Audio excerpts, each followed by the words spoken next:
नमस्कार मित्रांनो, मी Namita Suryavanshi the Indian story टेलरच्या आध्यात्मिक विश्वातील मराठी पॉडकास्टवर आपल्या सर्वांचं मनपूर्वक स्वागत करते. आपला भारत देश हा विविध उत्सव आणि प्रथांनी समृद्ध असा देश आहे. आता सध्या प्रयागराजला महाकुंभमेळा भरलेला आहे, जिथे संपूर्ण विश्वातून श्रद्धाळू अमृत स्नानासाठी उपस्थित झाले. या स्नानाला इतकं महत्त्व का आहे आणि यामागची पौराणिक कथा काय आहे आणि याचा आत्ताचं महत्त्व काय आहे हे आज आपण या व्हिडिओतून जाणून घेणार आहोत. त्यामुळे हा व्हिडिओ शेवटपर्यंत नक्की पहा. कुंभमेळ्याची कथा ही थेट पुराणाशी संबंधित आहे. दुर्वासा ऋषींच्या श्रापाने देव शक्तिहीन झाले होते. त्याच दरम्यान महालक्ष्मी रुसून आपल्या पित्याकडे म्हणजेच समुद्राकडे निघून गेली होती. त्यामुळे संपूर्ण सृष्टी ही वैभवहीन आणि सत्वहीन झाली होती. देवांच्या दुर्बलतेचा फायदा उचलण्यासाठी असुरांनी स्वर्गावर आक्रमण केलं.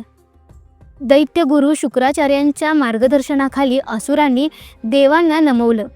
देवांचा दारुण पराभव होऊ लागला. दैत्य आणि असुरांनी स्वर्गात प्रचंड लूट माजवली. त्यांना त्यातला काही भाग हा आपल्या लोकी न्यायचा प्रयत्न केला, पण नेमकं त्यातला काही भाग हा समुद्रात सांडला. असुरांनी अमृत कलशसुद्धा चोरला होता, तोही त्यांनी समुद्रात सांडला. अमृत कलश सांडल्यामुळे देव, दैत्य आणि असुर या साऱ्यांचंच मोठं नुकसान झालं. इंद्र आणि सारे देव आपला स्वर्ग आणि साऱ्या वस्तू परत मिळवण्यासाठी श्री विष्णूंकडे गेले. त्यांनी असुरांना सोबत घेऊन समुद्र मंथन करण्याचा सल्ला दिला. अर्थात तो देवांनी स्वीकारला आणि जेही समुद्र मंथनातून बाहेर येईल ते अर्ध वाटून घेऊ या अटीवर त्यांनी हा प्रस्ताव असुरांना दिला आणि तो असुरांनीही स्वीकारला. समुद्र मंथन सुरू झालं. मंदार पर्वत समुद्रात ठेवण्यात आला. महादेवांच्या कंठातील वासुकी नागाचा रवी म्हणून वापर करण्यात आला.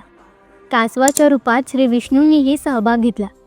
एक एक करून 14 रत्न म्हणजेच चंद्र, कौस्तुभमणी, पारिजातकाचं वृक्ष, सुरा, रंभा अप्सरा, आयुर्वेदाचे जनक धन्वंतरी, कामधेनू, ऐरावत हत्ती, उच्चश्रवा घोडा, शांडर्य धनुष्य, पांचजन्य शंख, लक्ष्मी, हलाहल आणि अमृत कलश बाहेर पडले. अमृत कलश बाहेर आल्या दैत्यांनी तो पळवला. दैत्यांकडून अमृत कलश मिळवण्यासाठी श्री विष्णूंनी त्यांचा एकमेव अवतार मोहिनी रूपात घेतला. दैत्यांना भुरळ पाडून त्यांनी देवांना अमृत वाटायला सुरुवात केली. या गोंधळात असुरांनी परत एकदा अमृत कलश पळवला. असुरांकडून इंद्रपुत्र जयंतने शिताफीने तो कलश पुन्हा पळवून स्वर्गात न्यायचा प्रयत्न केला, पण यावेळी दैत्य आडवे गेले आणि देव आणि असुरांमध्ये भयंकर मोठं युद्ध झालं. या युद्धाचा निकाल हा देवांच्या बाजूने लागला आणि देव जिंकले. पण हे युद्ध संपून जयंत स्वर्गात पुन्हा पोचायला देवगणनेनुसार 12 दिवसांचा काळ लागला. म्हणजेच दर 12 वर्षांनी या 4 मुख्य तीर्थक्षेत्रात अमृत स्नान घडतं. या क्षेत्रातल्या नदींमध्ये स्नान केल्यामुळे अमृत स्नान केल्यासारखं होतं. म्हणूनच कुंभमेळा असल्यावर भाविक भक्तजन इतक्या मोठ्या प्रमाणात प्रचंड गर्दी करून अमृत स्नान करायला येतात. आता वळूयात महाकुंभ नेमका 12 वर्षांनी का होतो आणि भारतात फक्त 4च ठिकाणी का होतो या गोष्टीकडे. देव आणि असुरांचा संग्राम झाला तेव्हा अमृत कलशातून 4 थेंब पृथ्वीवर 4 ठिकाणी पडले. त्या जागा म्हणजे प्रयागराज, हरिद्वार, उज्जैन आणि आपलं नाशिक. देव असुर संग्राम होऊन जयंतला स्वर्गात पोहोचण्यासाठी 12 दिवस लागले. देवांचा 1 दिवस म्हणजेच पृथ्वीवरचा 1 वर्षाचा काळ. त्याचे 12 दिवस म्हणजेच आपले 12 वर्ष.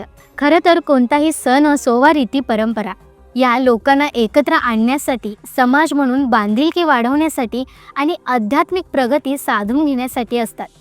कधीच कुठे न भेटणारे वा दिसणारे साधू असोत, अघोरी असोत वा दिव्य पुरुष असोत, या अमृत स्नानाचं औचित्य साधून आपल्याला भेटतात. पूजा, यज्ञ, होम हवन, दान धर्म या गोष्टींनी आपल्याला मानसिक शांती आणि आध्यात्मिक उन्नतीही साधली जाते. तुमच्या बऱ्यापैकी शंकांचं निरसन झाल्याची मी अपेक्षा करते. तरीही तुम्हाला काही शंका असतील तर कमेंटमध्ये हक्काने आपलेपणाने विचारा, आम्ही उत्तर देऊच. तुम्हाला हा स्पेशल पॉडकास्ट आवडला असल्यास लाईक करा, कशी वाटली हे कमेंट करा आणि ही कथा नुसती ऐकूनसुद्धा अमृतदायी असल्यामुळे हिचा लाभ जास्तीत जास्त लोकांपर्यंत पोहोचण्यासाठी शेअर करा. चूकभूल झाली असल्यास क्षमस्व. ओम नमः शिवाय. श्रीकृष्णार्पणमस्तु.